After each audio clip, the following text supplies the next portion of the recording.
Okay, so picture this. We're in the Oval Office. And in this scene you just don't see every day, Venezuelan opposition leader María Corina Machado is handing our own Nobel Peace Prize to President Trump.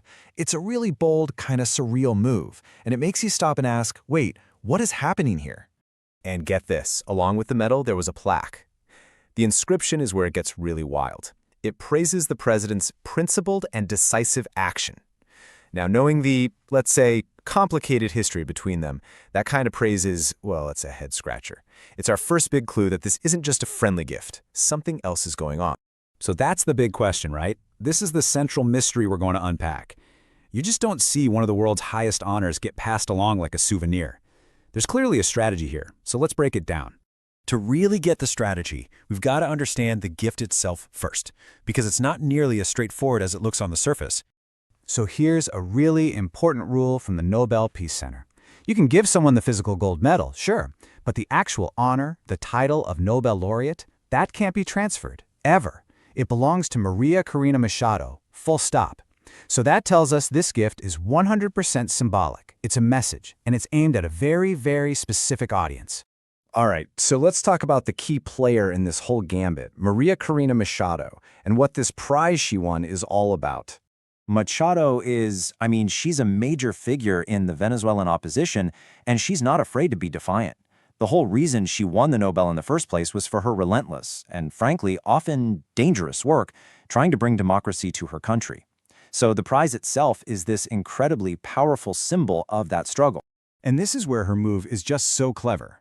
The prize was given to her for fighting for democracy, but she's using the physical object as a tool, a bargaining chip, to get President Trump to back new, fair elections in Venezuela, elections she's hoping to win.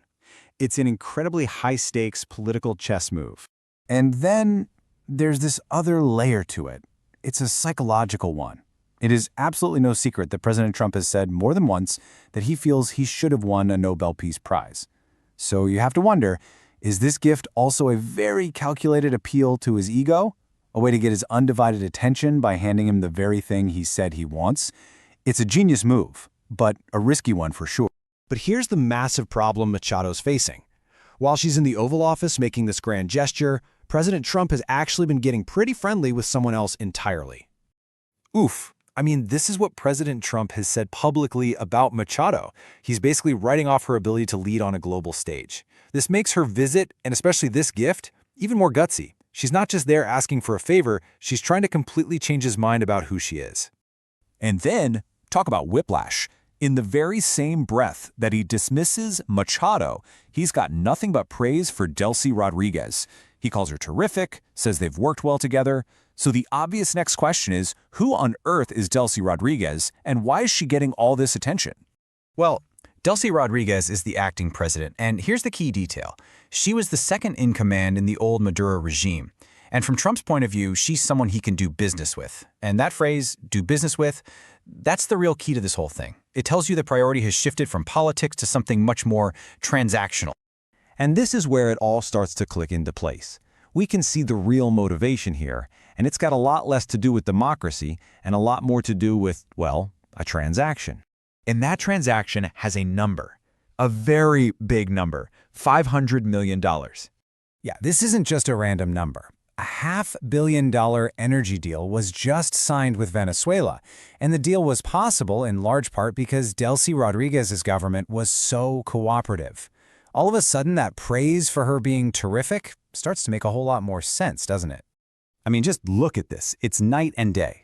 On one side, the White House calls Machado a brave voice, but that's it, no action. On the other side, they call Rodríguez extremely cooperative and say she met all of the demands of the U.S. And the action? That huge energy deal. It's about as clear a quid pro quo as you can get.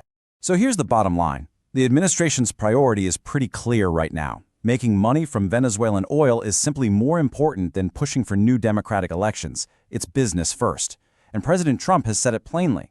Venezuela isn't ready for elections anyway. So all this brings us back to Machado's big, bold move. We get this strategy now, but the $500 million question is it actually working? And the answer? It's complicated. It's like Machado is living in two completely different versions of Washington, D.C. Over in Congress, she's treated like a rock star, like a president in waiting. She's got powerful friends there. But then she goes just a few blocks over to the White House, and that door to new elections, it's slammed shut by the president himself. Look, Machado's Nobel Gambit was a fantastic piece of political theater. It absolutely got her headlines and strengthened her support on Capitol Hill, but for right now, today, it hasn't moved the needle at the White House, where it really seems like those business interests are just winning out. And it all leaves us with this final, really big thought. Machado used the world's greatest symbol of peace as a bargaining chip. The White House is running foreign policy